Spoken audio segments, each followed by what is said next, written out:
Hello, everyone, and welcome to the webinar. This webinar is on the resilient energy systems in the Caribbean islands. We've got four expert speakers with very diverse experiences and expertise that will bring you their various perspectives. We have structured this panel to have a total speaking time of just under 1 hour, followed by about 30 minutes for questions. Our speakers are using their webcams and they'll also have PowerPoint presentations. And as an attendee, you should be able to choose to see just the PowerPoint or the presenter or both people. We also have a chat box where you can exchange views. So feel free to start typing and introduce yourself to other attendees in there, and feel free to contribute your own expertise or thoughts or any ideas. But of course, please remain polite and cordial throughout the webinar. There's also an option that if there's a specific individual that you'd like to chat to, you should be able to directly message them instead of the entire webinar to try and keep the chat box organized.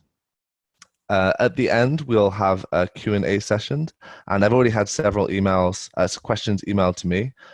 We won't be able to answer every single question directly, but I'll do my best to synthesize these and put them to our speakers. If you do have any more questions or they arise throughout the webinar, please don't submit them in the general discussion box because they might get lost, but you should see an option for a Q&A section at the bottom of the screen. So please click on that and type in your questions there, and we'll collect them throughout. There'll also be an MP4 recording of this webinar that I'll post online and email to everyone registered within the next week once we've got that sorted. I'd also like to thank our sponsors for this event. So this event's sponsored by Designo, which is a team of renewable energy experts that provide advisory services in renewable energy and project finance expertise with a particular focus on Latin America. I'd like to particularly thank Jonathan Morgenstein, John Wank, Jairo Criollo, and David Williams for their help in organizing this webinar. So I'd encourage all attendees to check out Designo's website. It's DISSIGNO, and reach out directly if you would like to learn more about their business. I also want to introduce Solar Head of State, although many of you are familiar with that. Solar Head of State is a nonprofit registered in California that works through small island developing states worldwide, particularly in the Caribbean. I'm director of the organization, and we currently have projects in Jamaica, Tonga, Palau, and Belize to install high-profile solar photovoltaic systems on prominent government buildings. We also, 2 years ago now, installed solar panels on St. Lucia's government house and used that as a public education program, which is how I personally got to know Dr. Fletcher, who's one of our panelists today. Another program which I wanted to mention that Solar Head of State is looking to organize within the next year is a Caribbean Innovation Lab focused on sustainability, where we hope to bring in students and young professionals from around the Caribbean region together for a 10-day long program to work on solutions around water, energy, and climate adaptation. We're in the very early planning stages of this, but we're looking for partners both based in the region and outside that might be interested in working on this with us. So please feel free to reach out to me after the webinar if that is of interest. As I mentioned, we've had almost 600 people registered to join the webinar from almost 100 different countries. I just wanted to launch a poll, which you should see in front of you now, as a trial to see those of you that have joined where you're joining in from today. So please go ahead and click on that. I can already see the United States having a large contingent. And if you are based in the Caribbean or from a Caribbean island living elsewhere, please feel free to type that in the chat box as well so we can see which islands are represented here. I already saw a large number from Jamaica, Barbados, St. Lucia, and Trinidad, and also Belize. So with that, I'd like to get started with our first speaker, who is Dr. James Fletcher. Dr. Fletcher was both a St. Lucian senator and the St. Lucian Minister for Public Service, Information, Broadcasting, Sustainable Development, Energy, Science, and Technology from 2011 to 2016. Quite a portfolio there. During his tenure, he led aggressive action towards the modernization of the energy sector, including reforming energy legislation, establishing an independent regulator, mobilizing investment, geothermal exploration, installing rooftop solar PV on government buildings, and the complete replacement of the island's streetlights with energy-efficient LED lighting. He was also chosen by the French president at COP21 to join a select group of ministers with responsibility for achieving consensus on the more contentious elements of the Paris Agreement. Currently, Dr. Fletcher manages his own company, Solaricon, and he also holds a PhD degree from the University of Cambridge. So with that, I'd like to invite Jimmy to take the floor and share his presentation with us. Thank you very much, James. Good afternoon, everyone, or whatever time it is in your time zone. It's a beautiful day here in St. Lucia, and I hope wherever you are, you're experiencing, if not beautiful warm weather, but at least beautiful weather. My presentation today really is going to look at the economic implications of climate change in the Caribbean, particularly with emphasis on the energy sector. I'm hoping everyone can see the presentation. James, can you just confirm that it's on? Yes, we can see the presentation. Excellent. Okay, so I'll start with a broad overview and to state the very obvious that climate change is a very serious threat to survival in the Caribbean and in all small island developing states. And why is that? Well, basically our global temperatures have been increasing steadily, particularly over the last 40 years with the onset of heavy industrialization and the growth of economic superpowers in China and the emergence of India and other developing economies. If you look at the chart, you'll see that that temperature graph, that global land-ocean temperature index has been increasing very steadily from the 1980s and quite alarmingly from the onset of 2000. And the warmest years on record globally have almost all occurred in the last 15 years. So you'll see that the furthest we go back is 1998. I remember when I did this presentation, 2014 was the hottest year on record. And then 2015 came along and it broke the 2014 record by quite a margin. Then 2016 came along and then it broke the 2015 record. And then last year, 2017, found itself somewhere between 2015 and 2016, but with the caveat that it was actually the warmest year without an El Nino effect, because as you know, El Nino does increase the warming. So if you take El Nino out, then 2017 was actually the warmest year we've ever had. What does that mean? Well, with warmer oceans, you now have more intense storms and hurricanes. And we know what the 2017 Atlantic hurricane season was like. Hurricane Irma, Hurricane Maria in particular. This one that you're seeing here, Hurricane Irma, had winds gusting up to 220 miles an hour. And you just have to go through the British Virgin Islands, as I did 3 weeks ago, to see that so many months later, it's still a disaster zone, that there's still so much to be done. You see buildings with paint just stripped off walls. You see buildings with just blown off their foundation. It really is quite remarkable what these hurricanes did, and the scenes in Dominica and in so many other countries are pretty much the same. These natural disasters have had quite an impact on Caribbean small island developing states. In Jamaica in 1988, for example, Hurricane Gilbert destroyed 365% of its GDP. In Grenada, Hurricane Ivan destroyed 203% of the GDP. And I'm sure when the final figures are counted for Dominica, it probably will be somewhere between the impact of Hurricane Ivan and Hurricane Gilbert. But it's not just the extreme weather events like hurricanes. You also have the slow onset impacts like sea levels, and our sea levels are rising and rising quite steadily. And it's projected that by the end of the 21st century, sea levels will rise between 1 and 2 meters above present levels. Now, what does that mean? Well, for the Caribbean and the work done, a very important document that was, I think, a collaboration among UNDP, CaribSave, DFID, the Caribbean Community Climate Change Center. We found that the impact of a 1 meter sea level rise in CARICOM will mean over 100,000 people being displaced. So that's the equivalent of maybe the population of Grenada.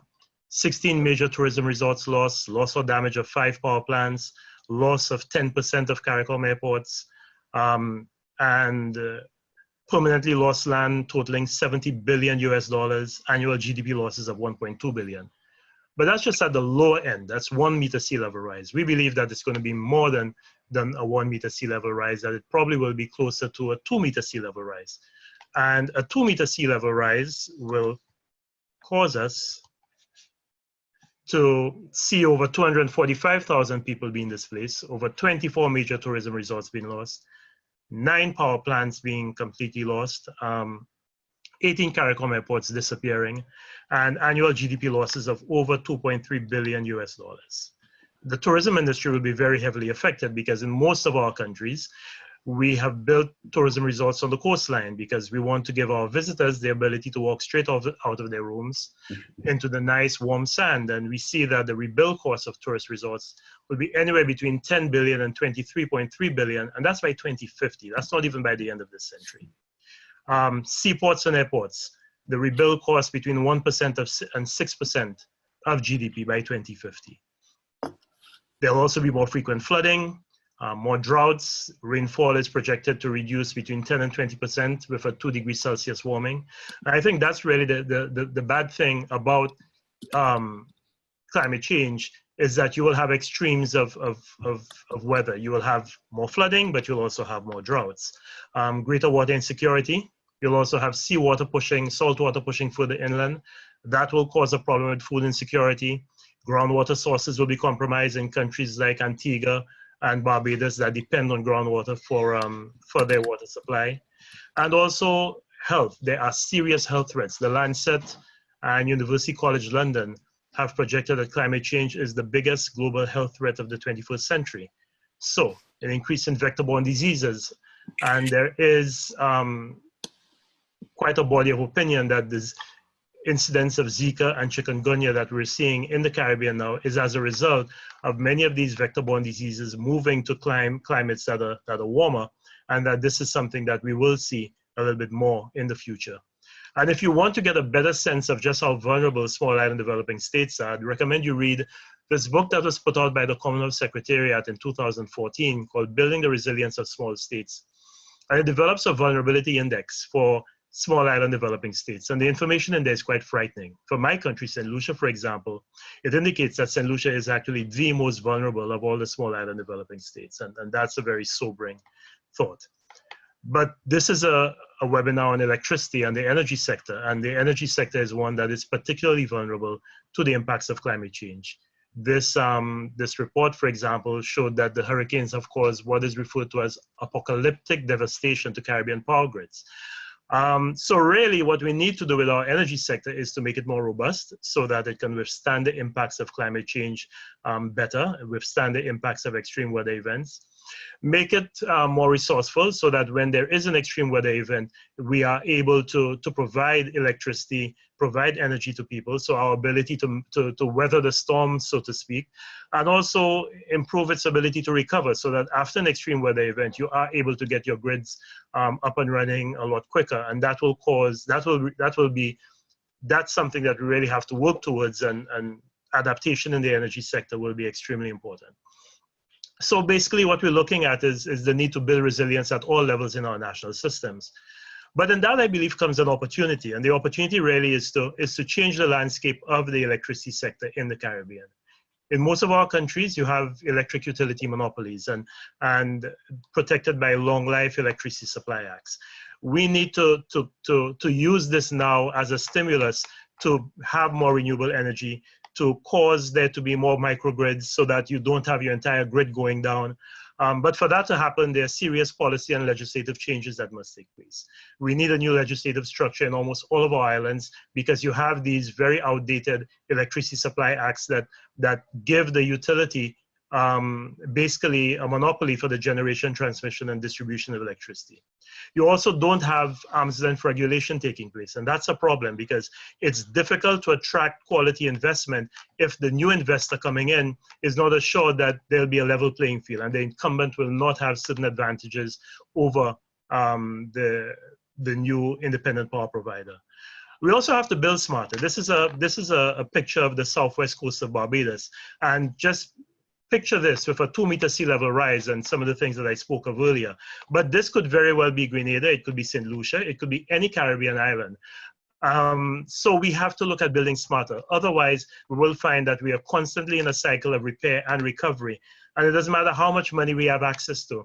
Our grid, our livelihoods, our lives will be in peril because we really are not building with climate change in mind. We have to install early warning systems so that we can protect lives and livelihoods and get people out before these monster storms come around. And we have to look at things like the Caribbean Catastrophe Risk Insurance Facility and see how we can use that to help not just governments recover from extreme weather events, but maybe even the electricity sector. I know they've had a problem ensuring the transmission and distribution infrastructure. And if the CRIF can provide some sort of facility that will allow that to happen, then it means that we would be able to get our systems up and running a lot more quickly. All of these things are going to call for a lot of money much greater than the capacity of any Caribbean island, because we all have very serious debt to GDP ratios that we're grappling with. So our capacity to borrow to make this sort of investments is limited. So we have to aggressively pursue climate finance and instruments like the Green Climate Fund, like the Adaptation Fund. We have to find some way of accessing that money because we really have not been doing a good job of it. If you speak to the people at the CDB or the 5Cs, they'll tell you that I think there's only been one project approved for the Caribbean so far under the Green Climate Fund. So we complain that there's supposed to be $100 billion annually and all we have is 10 billion, but not even that 10 billion have we been able to access with projects that can be submitted. So hopefully I have provided you with a very quick overview of where we are with climate change and how important it is for us to increase resilience in the energy sector and in all of our sectors. Thank you very much, James.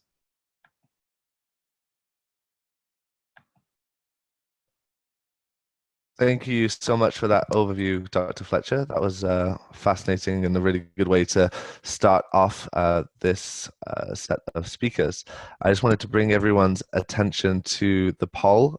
So we have 65 people tuning in from CARICOM countries, 87 from the US, a few from Canada, Latin America, and Africa, 19 from Europe. So we have a good spread, but I'm glad to see there's a really strong representation of people based on the islands here. And I saw from the chat box a lot of people enthusiastically declaring where they were calling in from. I'm going to launch a second poll shortly just to ask people which sector they're in. So please go ahead and fill that in as well. Our next speaker is, is Allison Archambault. Allison is president of Earthspark International, a Washington, D.C. based nonprofit working to eradicate energy poverty in Haiti. In 2012, Earthspark completed a first of its kind privately operated prepay microgrid in Les Anglais, Haiti, a small town that had never before had electricity or grid electricity. In 2015, they expanded the grid to 430 connections, directly serving over 2,000 people with 24-hour electricity powered primarily by solar energy and battery storage, cutting consumer energy costs by 80% over previous energy sources. Allison also led the Renewable Energy Partners Program for GridPoint and is a founding principal of Fresh Generation, through which she has consulted to clean energy companies, governments, and advocacy groups. So I'm delighted to have Allison with us today to give us her insights on intergrid resiliency and from her experience in Haiti. So over to Allison. Thank you very much, James. I'm about to share my screen. Can you guys see it? Yes. Yep, that's it. Thank you, Dr. Fletcher, for your nod. So that was the punchline. Hold on. So this is supposed to be the beginning slide. As James mentioned, I work in Haiti, and I wanted to start with this slide, which I have had in my slide decks for years. On the left of the screen, you see, well, on the right of the screen, you see Puerto Rico. And it's brilliant and really well powered. On the island just next door, the island of Hispaniola, on the right side of the island, you see the Dominican Republic. And on the left of the screen, you can see Haiti, or sometimes you can't, which is why I have this other slide in there. I actually sometimes need to outline the country of Haiti in this slide because people have a hard time distinguishing where the land starts and where the dark ocean stops. And while there has been a lot of very reasonable and good attention to the loss of power and the sustained loss of power and the huge tragedy that remains in Puerto Rico and the Virgin Islands and Dominica and other places after Hurricane Maria, I think it's also important to remember that on the islands just next door, there are folks who have not only been without electricity for many months, which is a real tragedy, but also who have never in their entire lives had access to electricity. So in all of the Caribbean and in the Americas, there are about 30 million people that don't have access to electricity. We have about 7.5 million of those people in Haiti. So you might be thinking right now, given how different the power system in Haiti is from the rest of many other places in the Caribbean, why I'm on this webinar. And one of the answers to that is that given the lack of incumbent systems and infrastructure, there is actually a great opportunity to build systems that make sense today with today's technologies and today's business models. So thank you, James, for outlining the microgrid that we did build in Les Anglais. In 2015, we turned on a town-sized solar-powered smart grid serving about 2,000 people, and it's 24-hour, clean, affordable, reliable electricity that is powered largely by the array of solar that you see on your screen and with on-site storage.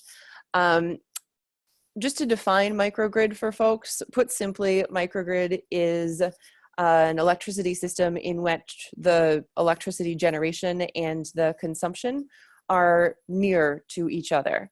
And in general, it also is a system that can operate autonomously. So it doesn't mean that it's just a renewable energy system. It also generally has to have some level of storage or something that can bolster the generation when the solar is not out. And it also can be connected to a larger grid. But the idea is that if in the absence of a larger grid, these systems can work autonomously.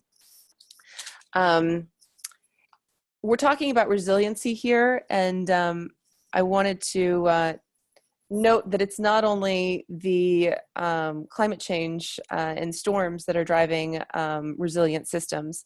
Dr. Fletcher mentioned insurance policies. It's really relevant to think not only about the poles and the wires and the solar panels, but also to think about the systems defined more largely.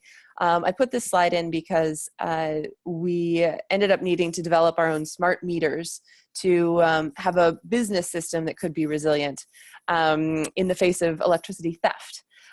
So it's not only the technical problems of climate change coming and hurricanes happening, but resilience is in many ways something that needs to take into account all of the risks that can degrade a technology or a business model that can make these systems sustainable. So I am happy to say that we were really proving what is possible, showing that it is a viable plan to do town-sized solar-powered smart grids in rural Haiti.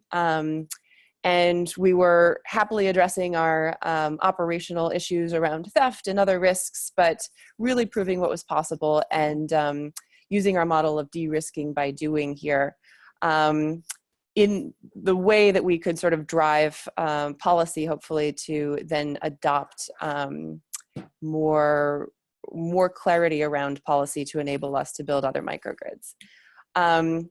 Then we got word that Hurricane Matthew was coming, and Hurricane Matthew, if you remember, was back in 2016. You can see on the right-hand side that the National Weather Service actually called out Les Anglais as the place where Hurricane Matthew made landfall in Haiti back in October of 2016. So we were a year and a half into the operations of our microgrid, and we got hit square on with a 50-year storm. Unfortunately, this is the way the world works. It also is something that we had in some ways anticipated. It was just really too bad that it happened so quickly in our operations. You can see on the left, we had sandbags around our generation system. We were doing, we'd really make sure that the system, when it got hit, was going to be deeply disconnected so it wouldn't cause any danger to anyone, and also that it could be turned on quickly after the storm. This is a photo of what we got back once we got back in touch with people. So when the storm hit, we lost all communication for 3 days. And it really, it was a quite scary thing, and it really reminded us that electricity is important, but people matter more. So when we were able to get back in touch with people, we heard about the devastation. Eventually, we were able to get some photos coming out of the storm area. And as much as we all want to, as much as we all love electricity, me first among us, it became very clear that electricity was not people's first priority in the acute aftermath of a climate-related disaster. And so I wanted to throw that out there because as a power company, our goal was to get the power back on as quickly as possible. But we also very quickly learned that it was way more important to make sure and facilitate that there was a path towards food and clean water and medical supplies and tarps. And to underline that point, this is a picture of one of our customers' homes. And you'll see that smart meter is really well attached to one of the remaining poles on that home. And if you see in the middle pole, the outlet that was attached to that meter, the customer's outlet remains intact. But as good as our electricity installation was, clearly this house is not ready to be reconnected to a resilient power supply. And we learned some things about our own resilience as well. Here's a picture of a pole that snapped. And our system fared fairly well. We ended up losing about 40% of the modules, but if you see on the right-hand side, we had some very robust concrete footers. We actually built the generation system to a requirement that it could withstand a Category 4 hurricane. And for the most part, it did fairly well with some kind of rookie moves that in retrospect seem evident that I'd love to highlight. This pole snapped because we had 3 heavy transformers all the way at the top of it. That was top loaded, and in the Category 4 winds, it snapped, and it unfortunately snapped in the direction of our array. So it came crashing down and damaged our solar panels. We also, if you remember from that first picture of our system, had done some roof mounting on a market structure. The market structure basically lost its roofs, so we lost those modules. Looking at lessons learned, we've now rebuilt, and those transformers are on a new pole, but they're only halfway up the pole. So that's sort of splitting the difference between avoiding flood and avoiding being top heavy to snap a pole again. We're looking into some more robust clips for the modules, and we have given some thought to sort of the fluid dynamics of airflow around our arrays. So we're not going to ever be taking our solar panels down in the face of an emergency, but we want to make sure that one, they're really securely attached, and two, if we need to sort of easily build a wall or something to make the airflow pass over them, then that's something that we're considering for our next grids. I'm happy to say that we are reporting, we're restoring our power now. The distribution system is getting repaired. I really want to emphasize, though, that the repairs were not a technical problem. It has been quite a long time since October 4th, 2016, and we got a lot of support and attention right after the storm, but the funds for repair were not there. And as Dr. Fletcher had said, insurance is extremely important. It's something that we had asked about. We had actively been seeking out insurance, and everybody basically looked at us and said, you want to insure what and where, and laughed at us. So we were unable to have insurance, and thus we didn't have any buffer materials sort of in a warehouse, or an insurance policy and existing contracts with folks that would enable us to, as soon as the roads were repaired, to turn power back on. So this was not a technical problem, this was a funding problem. And part of this is because this is a first of its kind town-sized solar-powered smart grid in rural Haiti, and we're a nonprofit.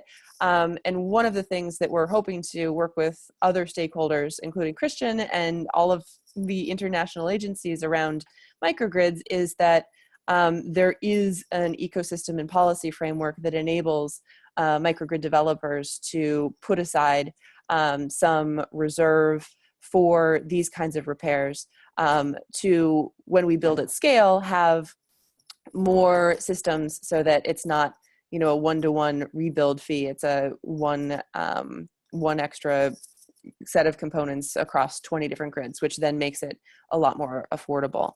And to that end, I wanted to say that Earthspark conducted a national microgrid market assessment of all the towns in Haiti that seemed to be good candidates for microgrids back in 2015. And when there are microgrids across all of these different towns, then there is the ability to sort of share resources and put in place real planning for how to build back more quickly. I think I'm out of time, so I want to say thank you, and I look forward to the question and answer side. Thank you so much, Allison, and thank you to both of our speakers for being very prompt and on time so far. I don't know if everyone has been able to see the most recent poll that I put out. I'll try and share the results now. An interesting mix of people from across different sectors. We have about a fifth from the NGO sector, a fifth from developers and installers, another fifth from academia, and then a large other element, which I guess could include a lot of different people. I'm going to share a new poll now, or shortly, which was requested to ask about people's gender, to see what the gender mix is in the audience. So please go ahead and fill that out. And while that's happening, I will welcome our next speaker, who has been able to join us, Dr. Daniel Kammen from the University of California at Berkeley. Dan gained his PhD in physics at Harvard University and is a professor in both energy resources and public policy at UC Berkeley, where he also is the director of the Renewable and Appropriate Energy Laboratory.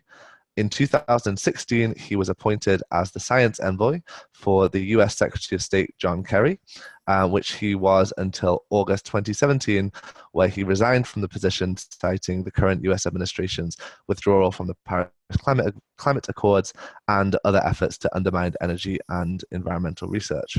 I'm delighted that Dan has been able to join us today to give us some of his insights into resilient energy solutions for the Caribbean region. And I will now hand over to him. Dan, if you'd like to share your presentation.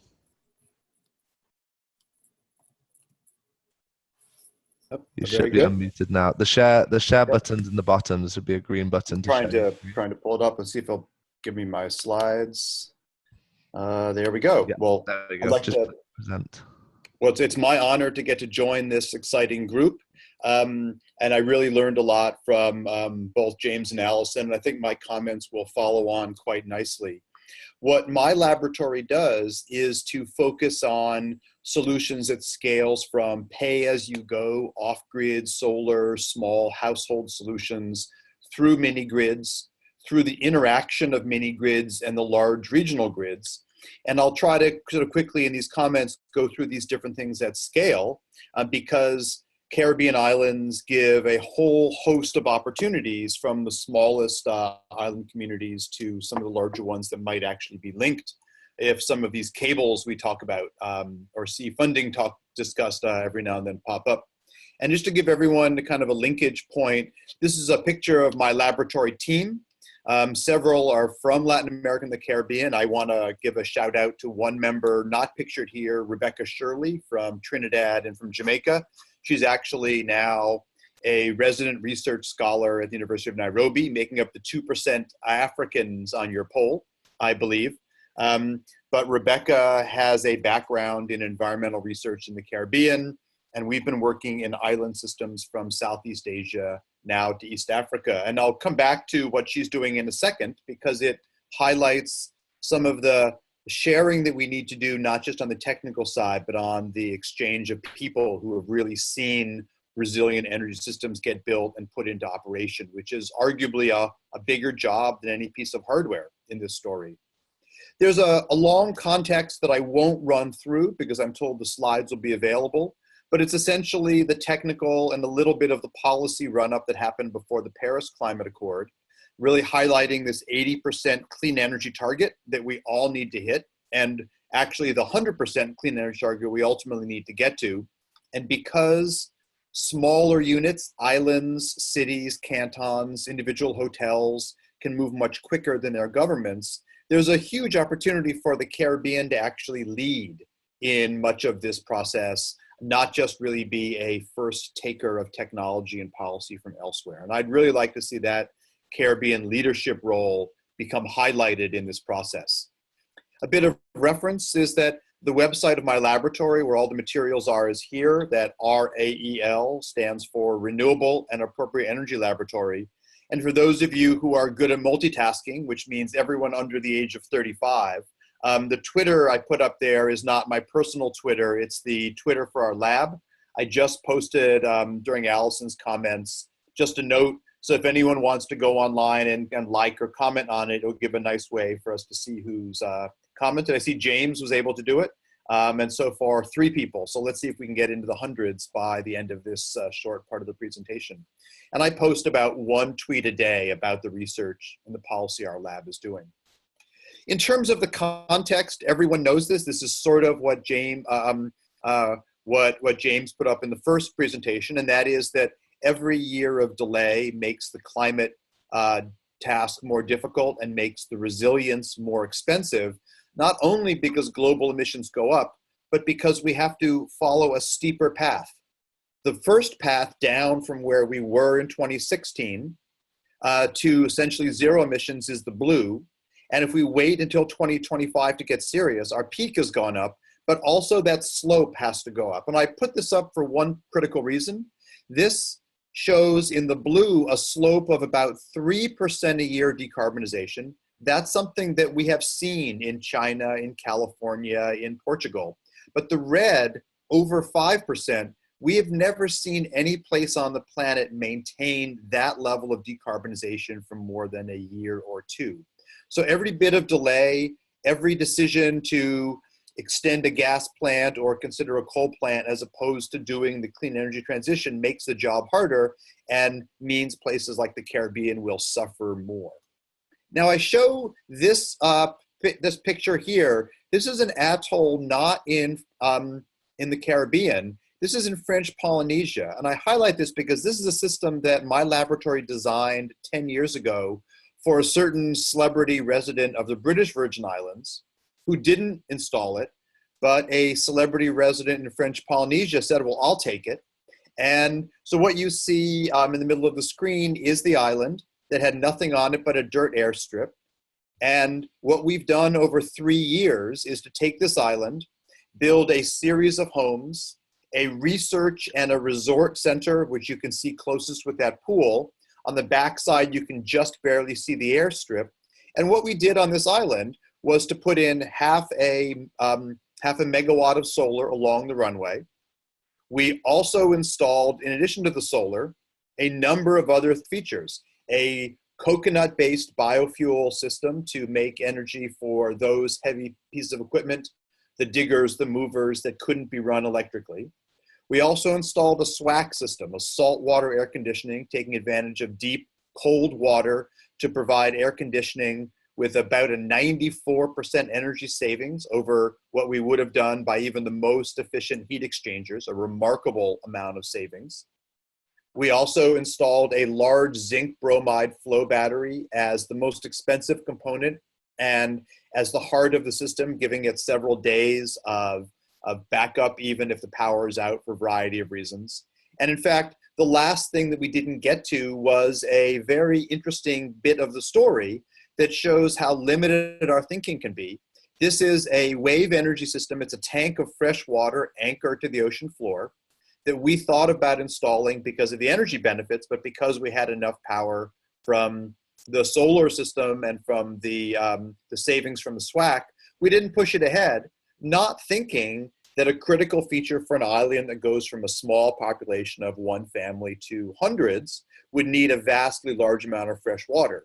Well, a piston-based system like this can generate energy, and it can also run reverse osmosis filters. And so the next upgrade will be to add several of these bottom tethered tanks with their own reverse osmosis systems built in. So we'll get energy and water out of a system. And of course, for many of you, after the high price of diesel, clean water is high on the list. And so this really highlights something that I wish we had built in British Virgin Islands. I'm delighted we built it in French Polynesia, and I will be looking for people who click in later on Twitter to see, are there some mini grids, are there some hotels and other places that would be great spots in the Caribbean to think about this very resilient system, taking advantage of some brand new technologies, but ones that we've tried or quite tried and true. Now I'm going to spend about a 4-minute diversion just to illustrate something that many of you know. And this graph from the 1970s was PowerPoint before PowerPoint existed. It was a hand-drawn version of California's plan to not continue on that high energy path, that planned 5% growth, but to invest in efficiency and other things and to skip it and to really become a clean energy leader. And in fact, this graph here shows what happened. By investing in energy savings in the industrial, commercial, and residential sector, California has kept electricity use per person flat since 1975, which is just incredible given all of the doodads and electronics that we all have. But it highlights the degree to which planning, I would argue, is even more critical than any nice piece of hardware. And I say that as a physicist who loves the science of the latest solar cell or battery systems or switch gears. It's really commitment to planning that makes a difference. And now California, as many of you know, is on a path to hit 50% renewable energy by 2030. We don't count large hydro. We don't count nuclear. And our 2045 law, which is being worked on right now, will be 100% renewable energy. And that's going to include a vastly higher demand than we thought even a few years ago, because of a parallel commitment to electrify our vehicles. And in fact, Dr. Rebecca Shirley and I have a partnership with the government of Barbados and the Taxi Association to make electric vehicle taxis a key part of an energy transition for Barbados. This graph is just really for reference. It highlights the steps of that process: maximizing efficiency, electrifying everything, getting rid of all liquid fuels, even more sustainable ones, and establishing a series of metrics so that our electricity is required to be cleaner and cleaner over time. The summary is really an opportunity for the Caribbean. One thing that came out of the Paris climate process, of which California and the state of Baden-Württemberg in Germany are the co-chairs, is the so-called Under 2 MOU. And if you just Google Under 2 MOU, you'll get these web pages where right now over 250 municipalities, 1.2 billion people, almost 40% of the global economy have signed on to follow these pathways. And for Caribbean islands, large and small, this is a wonderful brotherhood and sisterhood to get involved with, because it's a place to share technologies, to go after green global funds collectively, to do all the things that we know we need to do to make things happen. One of the things that gets a lot of attention is summarized here. This shows the price versus time of not only solar and wind that we all know have dropped in price like a rock, but also of energy storage. And this is data just for one storage modality, lithium-ion batteries, not including flow batteries and other things, just highlighting that batteries per dollar invested in research and deployment are actually improving as quickly or more quickly than solar. And everyone is familiar with how quickly solar has evolved, but this highlights that in the things that we need to make island systems resilient, generation, efficiency, and storage, we could be there if we chose to be customers of these new innovative technologies. And of course, this kind of famous classical graph showing that as much as we focus on oil, gas, nuclear, and things, it's really that massive solar resource, some of which we get in the form of sunlight, and a little bit we get in the form of biomass or geothermal or wave or wind energy. But these are all bits of a system which we should be thinking about as solar dominated, not as solar as a small player. To make those stories clear, my laboratory and Berkeley collaborates with each of the regions you see here in green to build planning models so we can think through the transition. We're working with Mexico. We finished a project in Nicaragua, in Chile, Kenya, China. But these are all places where open source, open access data has allowed us to take on even the most stalwart fossil fuel dinosaurs, I guess I'll say, on a platform where we may not win every conversation, but at least the data is no longer hidden and obscured in a few government offices. And of course, what we've seen recently are things like this, where in Abu Dhabi, they put out a tender for solar. It came in under 3 US cents for solar. They did it 6 months later. It came in at 2.5 cents. We recently had one that was put out of under 2 cents for solar at Masdar. And these are, again, resources and opportunities that the Caribbean could absolutely become a leader in installing. Again, I go back to this picture in French Polynesia, where this progression of thinking about integrating all of the renewables and storage together was enabled because of the hardware, but it only happened because of the vision and the policy leadership. And that's what I'm hoping to see in Barbados with electric vehicles. I'm hoping to see in other locations here at home in Oakland. We're building with 40 families as a unit, a so-called eco-block. We're doing it off-grid and island systems in small rural mini-grids. And these really highlight, I think, the range of opportunities. I'll close with one last thing, which is really more of a teaser for the Q&A, and that most of the things we'll talk about will be what's the technological base, what are the laws and policies, but really we haven't done much to enable what I would call the behavioral lever.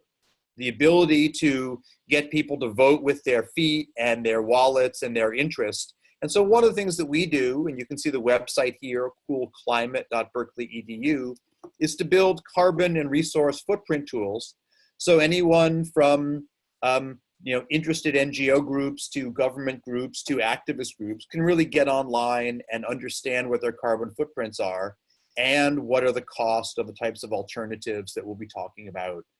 Both on the technical side and in Christiaan's next piece in terms of some of the financing stories. And in my lab, we work with financing tools like PACE financing, public financing provided to individuals so they can invest in green energy, efforts to set government policy ahead to take advantage of international money from the climate process. But really all of these are ways that are available for municipalities and governments or private enterprises that choose to set a green energy plan. And there's no better path to resilience than setting up a plan. So thanks so much, and I look forward to the rest of the webinar. Well, that's fantastic. Thank you so much, Dan, for that. And I particularly enjoyed the analysis of the projects in the Pacific. And in the work that we're doing at Solar Head of State, we're continuing to try and build those bridges between the Caribbean, the Pacific, and the Indian Ocean Islands, which have so many similarities, but often because of distance and cost, it's just so difficult to share those experiences. And that's something we want to keep doing. I think everyone's seen the results from the poll on gender that was requested. So we haven't, it's almost equal, but it's slightly male dominated, 120 men to 99 women in the conversation.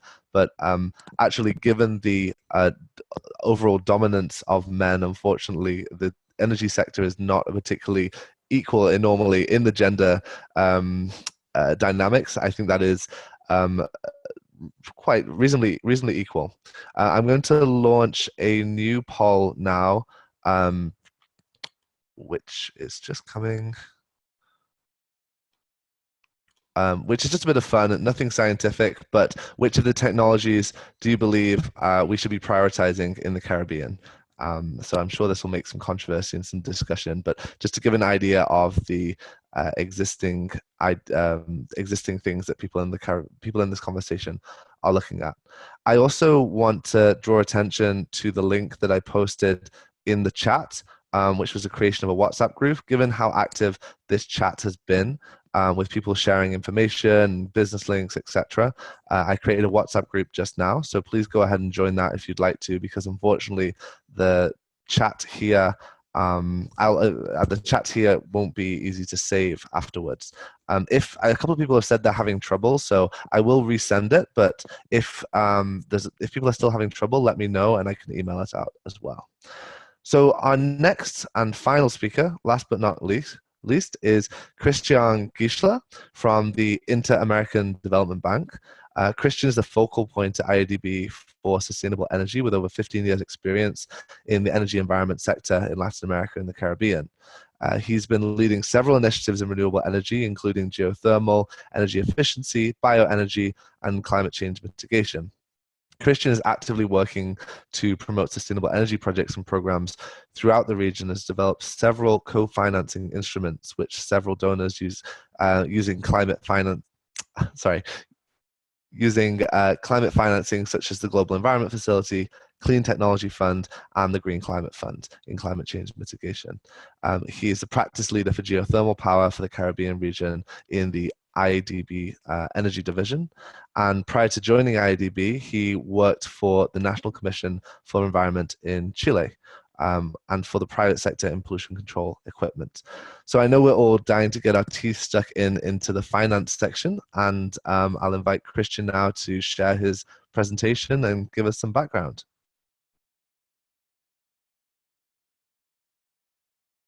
Thank you.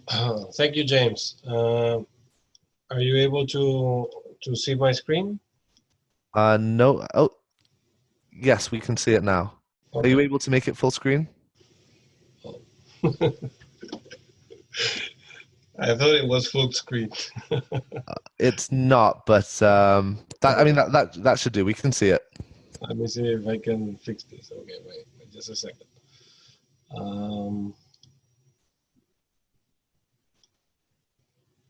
Nothing? Still not? It should be in the display. If you click display settings at the top left.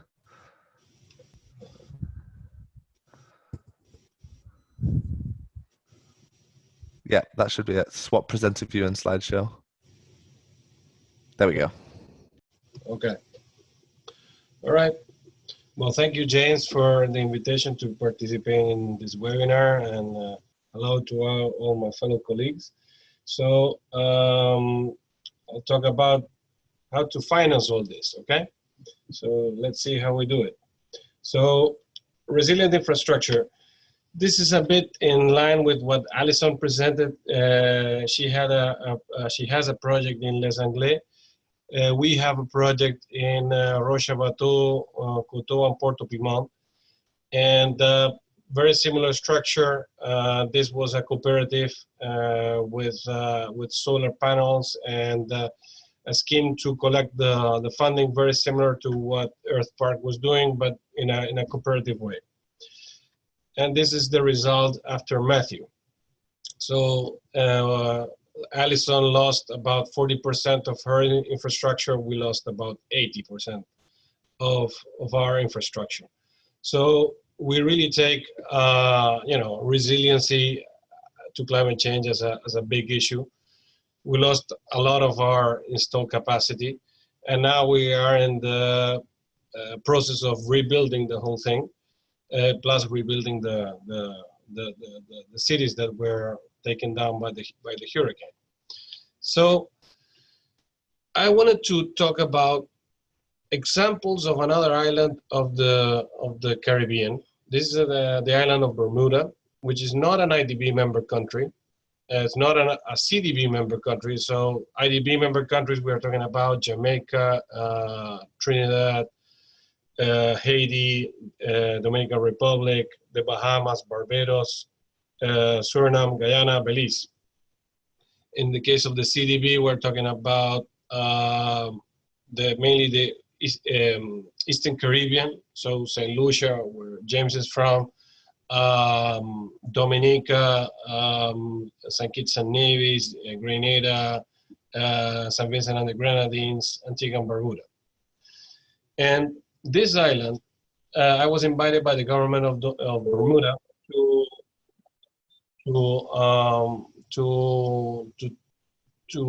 help them in their process of becoming more resilient and to incorporate renewables. And the island itself, it's an example of resiliency. Of course, it's an island that has a high GDP per capita income, but still the way that they use that money to make their island more resilient is impressive. So in this photograph here, you see light poles or street lights. So the first thing you don't see is cables. 50% of the distribution network is underground. 100% of the transmission network is underground. The size of the poles is shorter than average, so that when the wind hits the poles of the lights, let's say their resistance is less when the wind is higher. The houses in Bermuda have they are made of tiles, and they have this characteristic paint or covering on top of it, which makes that all the tiles of the houses are tied to each other, and they kind of blow away by the wind. And if you see the picture here, there is like a thing that would guide the water into a tank that is below the house. So each house has around 25,000 liter tank in every house, and this is by law. So you can imagine that if you have that amount of water stored, they don't have potable water sewage, potable water system, and this helps in terms of getting cheaper costs, because they don't really need osmosis plant, although they have one in case they need, but they barely use it. And in terms of the construction itself, houses need to be made on stone or concrete, so no wooden houses are allowed. And this is an issue for the Caribbean. Most of the houses in the Caribbean are made of wood, which of course, when they are struck by a hurricane, they're severely damaged. In this photograph here, I have this photo of the gentleman, but he's there just to make a point. The generation, it's about 4.5 meters high from the sea water level. So all the sensitive generation is elevated. This means if there is flood, if there is a seawater rise, is whatever might affect the island, all the sensitive parts can keep on working, even in the aftermath of a hurricane. In addition to that, so remember the white roofs in Bermuda. Now, the idea is to anchor those PVs to those roofs. And following the lessons learned of what I showed you before, anchoring PVs is an issue. And protecting those PVs is also an issue. So for PV panels that are just on the, let's say on the floor, like the ones we showed in Les Anglais or the ones in Roche-Bateau, we could protect them, or even with a little help, we could take them out, store it in a container, and put them back in after the hurricane. It would be difficult. Or we could use like wooden shutters to protect the panels, so that if there is debris flying in the air, it wouldn't hit the panel. The anchoring itself of the panels are very important. And of course, electric mobility powered by this source of energy is also a must, and we are working on that in several islands in the Caribbean. Now, additional measures: command and control protected from flooding. So here, the house where the people of the command and control system are located is also elevated, so they can also work if there is an episode of flooding or storms or whatever. The storms are 24/7 days a week monitored. There is an absolute delegation to the VP of grid operations. So you reduce the number of people who are intervening in an episode of a storm, and that makes all the decision making very fluid. There are preparation drills twice a year with specialized trained people. There is protected and underground schools so that in the aftermath, the school is protected, so the parents can go to work and they know that their kids will be protected in a case just of a hurricane.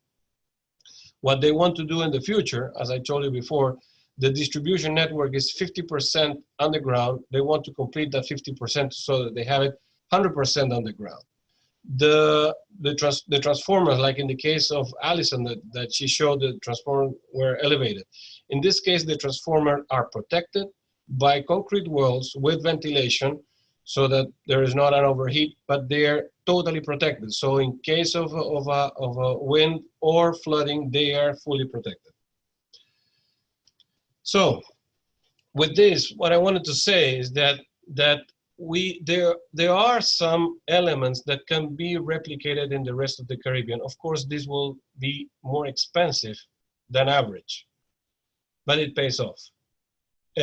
We can also combine that with energy efficiency. And here is a table that we prepared together. Well, the IMF prepared. They used part of our numbers to show what is the impact of energy efficiency in some of the islands and related to the target. So in the first column here, we have basically what is the target of energy efficiency, what will be the impact on oil imports, what's the reduction on the energy bill, and what is the long-term impact on the GDP.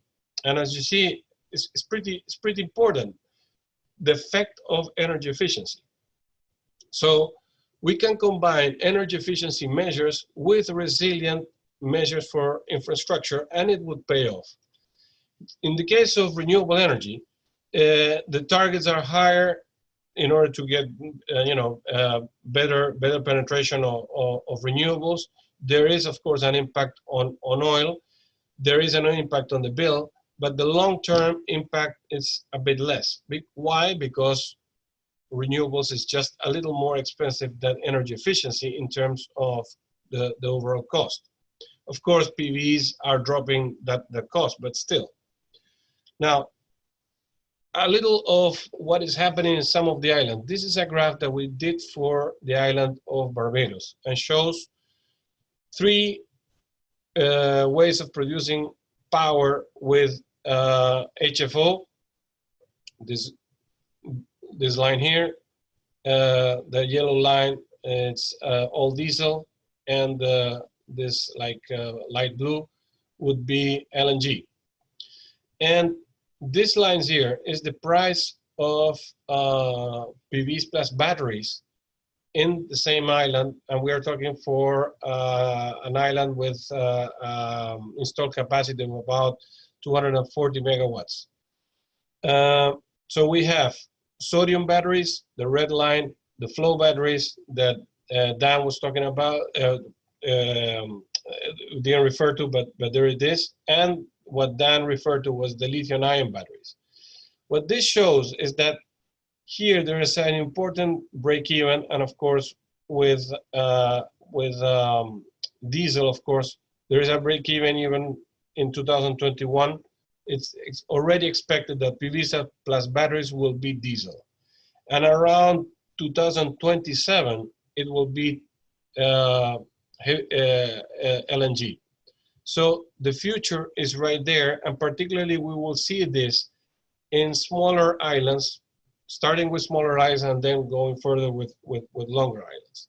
So with all this, wanted to go to some of the instruments that we have been using, and this is for the instrument that Jimmy was mentioning too. We developed a program funded by the Green Climate Fund for the Eastern Caribbean islands, and this is called Sustainable Energy Alternatives for the Eastern Caribbean.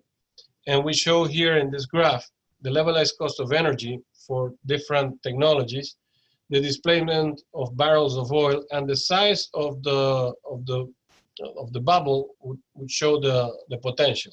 The color of the bubble shows if it's base load, if it's energy efficiency in yellow, or if it's intermittent power in blue. What showed, of course, that geothermal, for the case of the Eastern Caribbean, would be the one that would displace more barrels of oil, would have the lowest levelized cost of energy, and would have the largest potential. And then, having said that, we developed a program, and this is the typical profile risk of a geothermal profile. So the islands in the Caribbean, the Eastern Caribbean, if we start here at the highest profile where we don't know what the resources there, we have Grenada, St. Lucia, St. Vincent, more or less in this profile. St. Kitts and Nevis, because they have some exploratory measures, and Dominica a bit further ahead in the curve because they already have found some resource. And then with this information, we developed a program. And this program, which is looks a little complex here, but I'll walk you through the program, was a program where we brought in the Clean Technology Fund, the CTF, the Global Environmental Facility, the GEF, the Government of Italy, the Green Climate Fund, all of them providing loans, grants, and concessional funds for each of the steps of the geothermal development. So we start with grants when the risk is higher, then we continue to contingent recovery grants to drill, and then concessional loans to develop the plant. So all that money was channeled through the CDB, the Caribbean Development Bank, which then went to a geothermal SPV. So we created, as Jimmy was saying before, putting the cost of all these new technologies into a government, and particularly small size government, is just too high and not feasible. So therefore we had to create a mechanism by which the shock was absorbed by the private sector more than the public sector. So we helped the governments to create special purpose vehicles. So the government here teamed up with a private sector developer. They formed a PPP, public sector partnership. They formed the SPV. Then the SPV would then sell the power to the local utility through a PPA, power purchase agreement, which would then see the power being sent to the final users through tariff. So what we wanted to make sure is that all the concessionality that was brought by the banks and by the climate finance was seen by the final users. By doing that, we also got some interest from the European funds, European Union, by DFID, by the IRENA Abu Dhabi Fund, helping directly, in this case, the government of St. Vincent and the Grenadines. So this was one of the elements that made a lot of impact in the region, because we were able to leverage the funds of IDB with Christiaan, sorry to interrupt. Would you mind wrapping up so we have time for questions? Sorry. So just to finalize that, so that model we wanted to replicate in St. Kitts and Nevis, Dominica, St. Lucia, St. Vincent and the Grenadines, Grenada, and also look at the possibilities of interconnecting islands, which is another way of building resilience. and also potential microgrids, like in the case of Dominica. So just to finish, we are developing a climate smart coalition together with Bill Gates, Richard Branson, World Bank, the CDB, and us. There is something called the Caribbean Climate Smart Accelerator, which will be the technical arm of this coalition. IDB is putting $1 billion in the next 5 years to develop this. We want to leverage $2.6 billion from other resources. We will be putting together a technical facility to analyze the probabilistic risk of getting this type of impacts in the country. And for that, we're also developing insurance schemes, contingent credit facilities, policy-based loans, resilient infrastructure, including sustainable energy as a form of resilience. So thank you very much. Looking forward for the questions. Thank you so much, Christiaan. And I'm really glad that you covered geothermal there, because I upset a lot of people by omitting geothermal from the list of options in the poll. I apologize for that, but I did in the second poll accidentally include geothermal twice, so hopefully that made up for it. We've had a lot of questions, and we're not going to be able to get through all of them, as we only have about 15-20 minutes now. But I've done my best to extract some of the most salient ones and try and combine a few of them. But I also want to encourage our panelists to check out the Q&A tab at the bottom. And while you're not speaking, as Dan Kammen's already been doing, you can actually type in answers to some of the questions asking you specifically. So the first question I wanted to bring up is obviously a very salient one about hurricane damage and renewable energy, and that's been coming up a lot. Now, we've mentioned solar a lot, and in the poll, I think 99% of people chose solar as one of their options for which energy source the Caribbean should be pursuing. But we've also seen lots of pictures of hurricane damaged solar panels. And there's been recent posts on social media suggesting that, well, geothermal may be a better option because that protects against the damage or is at less risk at damage than large solar farms. So I was wondering if anyone would like to address this point in regards to solar PV and wind turbines, and also in regards to distribution. As it was pointed out in the chat box by Ralph, distribution underground is not always possible in a lot of Caribbean islands, and that's also something at risk. So we don't have a technical way of doing this, so maybe you can just wave at me, panelists, if you want to answer that question. Anyone? Okay, we'll go to Allison first. My quick answer to that is that pictures of solar panels that aren't damaged are not nearly as interesting. So of course we're going to put the solar panels that were smashed on the webinar, but we did see some damage, obviously, but the reality was that our system was still functioning. Our generation system was still functioning after the storm because we had the solar plus the batteries on site. So I wanted to mention that even though we did have all that damage, people actually ended up dragging their businesses to our generation site because the power was still on days after the storm when we were able to turn everything on. And I think the larger solar arrays in Puerto Rico were a good testament to Category 5 hurricanes sort of passing over them pretty well. Distribution system, from my perspective, it's also, there are a lot of things to think about for distribution systems, including resilience to theft as well. It's something that's more expensive up front and harder to manage in some ways, easier to manage in others.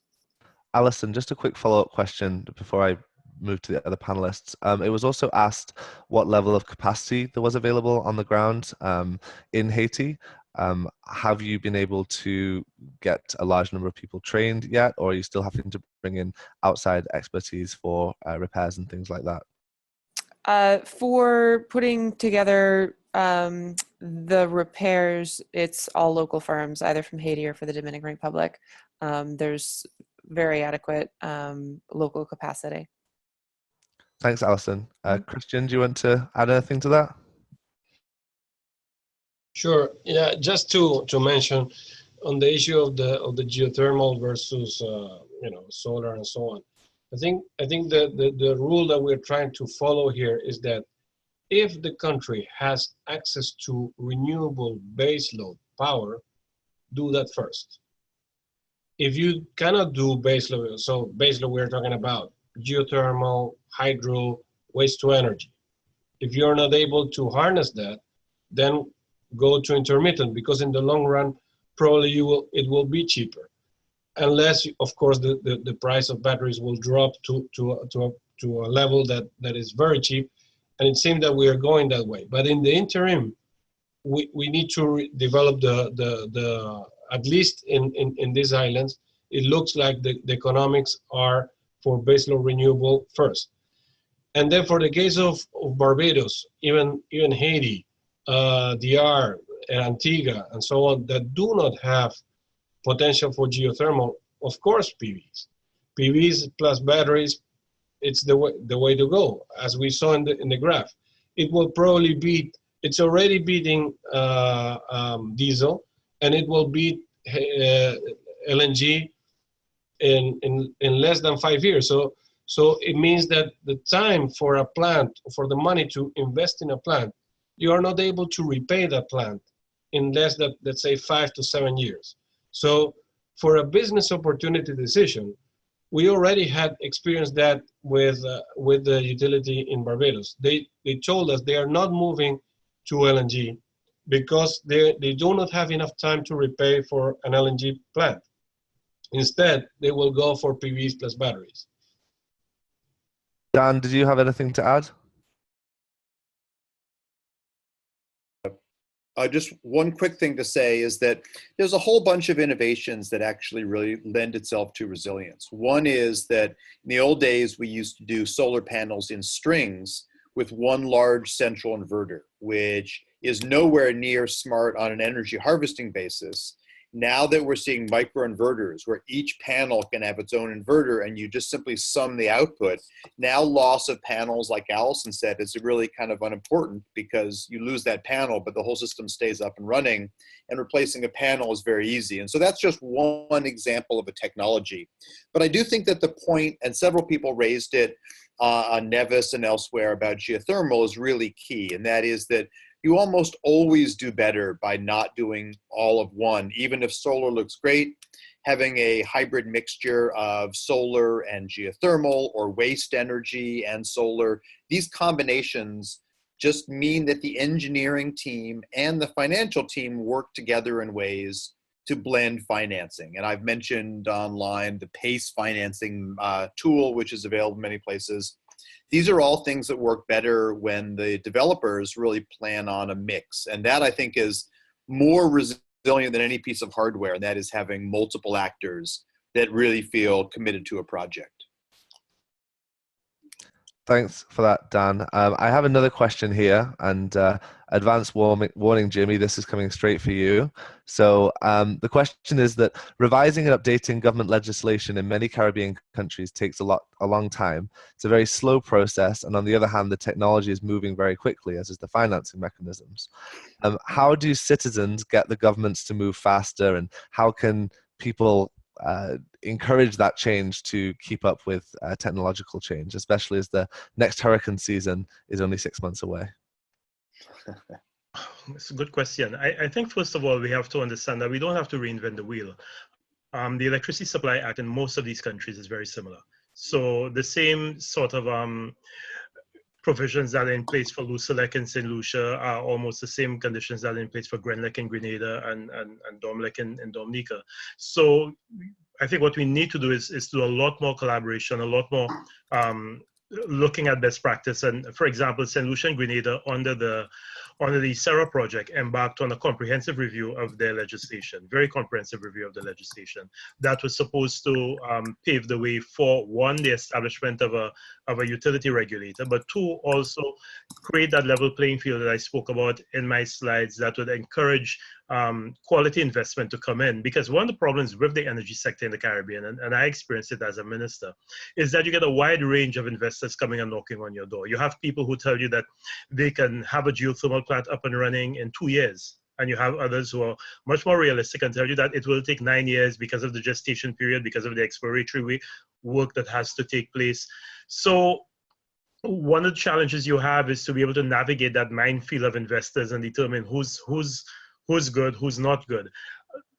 I don't know that the governments have a choice. I think they will realize, if they haven't already, that they must change the whole legislative and regulatory environment, because that's the only way they can attract the quality investment that will put downward pressure on these prices.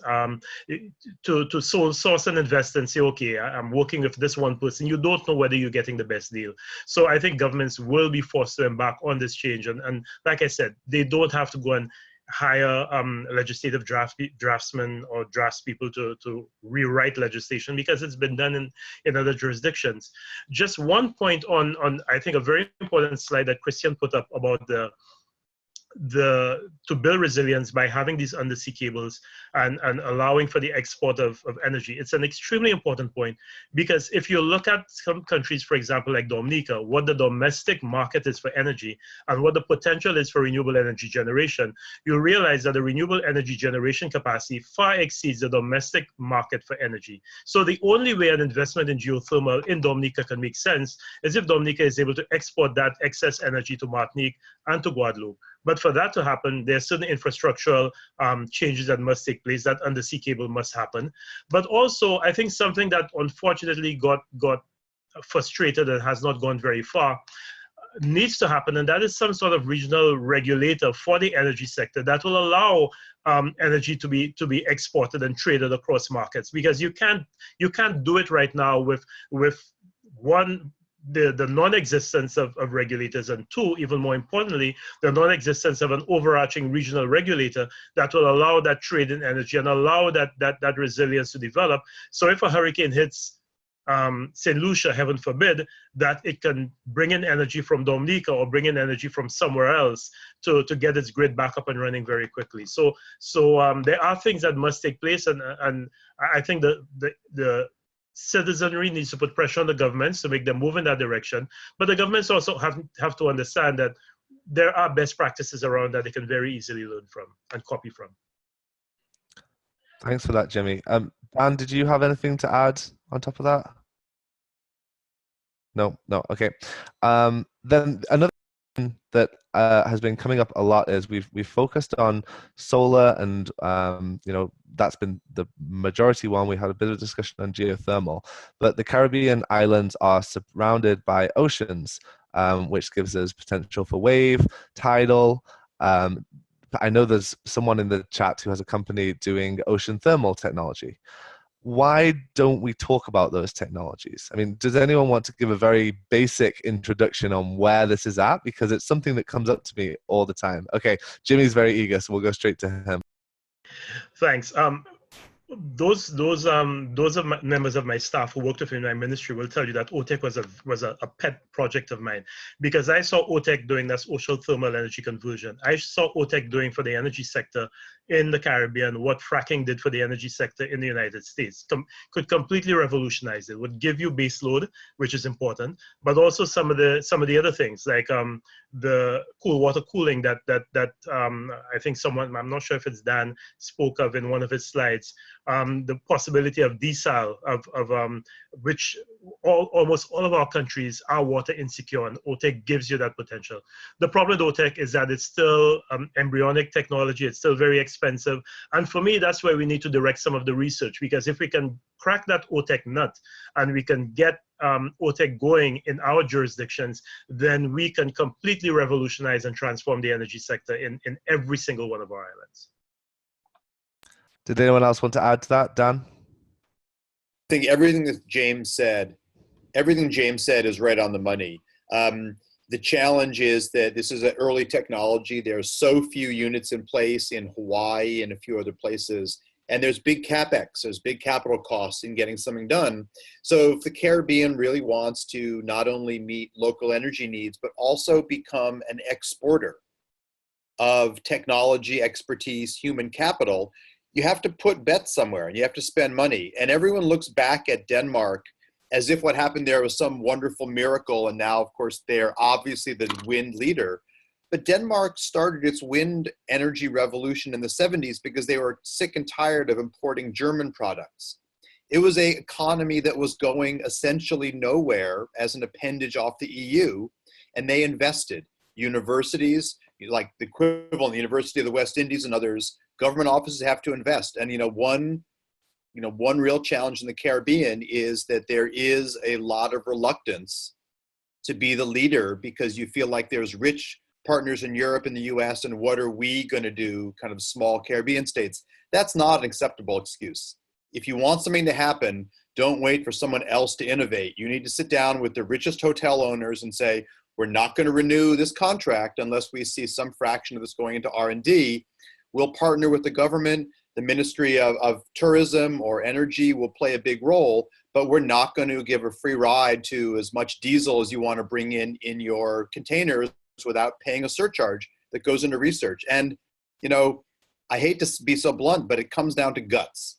And, James had guts when he was in office. He still has guts, but he had guts to say it when he was minister. We need more people like James to say, we are not the dumping ground for technology and nice pet projects. We are the place that's going to ultimately be exporting this. And it's not just Denmark, Morocco, not considered an innovation capital of the world. Now there's Silicon Desert. Now their universities have switched over to emphasizing solar, thermal, and wind because they're building it. This could happen in the Caribbean too, but it's going to take a number of heads of state and ministers to say, we are going to partner with the rich cruise industries and hotels, but we expect them to pay a share. And that's the hard conversation. Thanks for that, Dan. So we are just about out of time. And the final thing that I wanted to ask all of our panelists, if you have something that is a bright spark for the next year, the next couple of years, which may or may not have been mentioned or you want to emphasize, that gives you a lot of hope for the change in the region, a technology, anything like that. If anyone has anything that they want to jump in, Christiaan, do you want to go? Sure. Just on the last question about OTEC, the cost of OTEC is about $10 per watt of OTEC installed, and that's the issue why it elevates the cost so much. But again, on the bright side, it's a question of the financial engineering. So we don't need to pay the entire thing. We need to get the structure right? So, for example, Jimmy was pushing this in St. Lucia, and Minister Boyce was pushing this in Barbados. And one of the ways that we were seeing this to do this in Barbados was see how we can partner with the utility. So the utility was in. A minor part would be taken by the government, but just a minor part because, of course, it's very expensive and very risky. So we don't want to overexpose the government. Another part could be with the Green Climate Fund or climate funds, but then is where people like Jimmy can make a difference in talking to the climate funds and the people who signed the climate accord to actually make the funds available for these kind of technologies that they are expensive and not everybody can afford them. And the other one is using, for example, crowding financing, like Kickstarter methods. So to really raise the rest of the money or build, operate, and transfer combined with the other things so that we can have enough money so that we can attract a developer that would build, operate, and own their asset and sell the power to electricity. So the point is, it is possible. We need to find a way how to do it from a financial engineering if the technology exists. Thanks, Christiaan. Any concluding points, Allison? Just 2 sentences. Yeah, microgrids. I think we're seeing a lot of push into energy access microgrids around the world. And I think that the innovation that's happening there is going to be relevant to all of the other power systems. I'm quite excited about it. Dan, Jimmy, final comments? We good? Okay, great. Well, we'll leave it there. We're just on an hour and a half now. So I'd like to thank our 4 fantastic panelists for their insights. I think that was a fantastic, really good range of views, and some real hope there for how we can progress in the industry. Want to thank once again Designo, our sponsors, and for their help with organizing this, and also everyone for attending. And we're hoping that we'll do some more of these webinars in the future to go into some more specific projects. So please stay tuned, and thank you everyone for joining us.